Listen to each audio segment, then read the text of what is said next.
Hello everyone, how to change the lock screen profile picture in Windows 10। तो ये आम ये जो प्रोफाइल देखो lock screen profile picture by user name केमती आम चेंज करवा शिखा। Let start.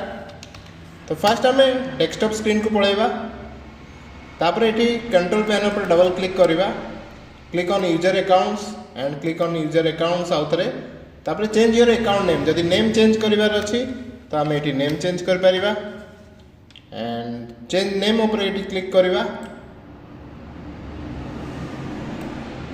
And picture change करने ये गोटे ऑप्शन अच्छी make changes to my account in PC setting.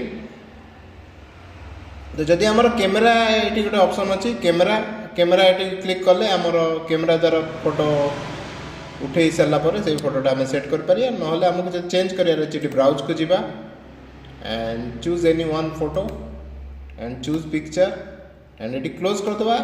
Close कर सारापर साइन आउट करवा।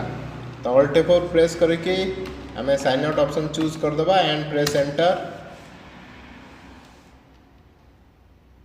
तो देखो तो ये आम पिक्चर यूजर नेम चेंज हो जाए। That's it. वीडियो यदि भल लगी लाइक शेयर एंड सब्सक्राइब करूँ।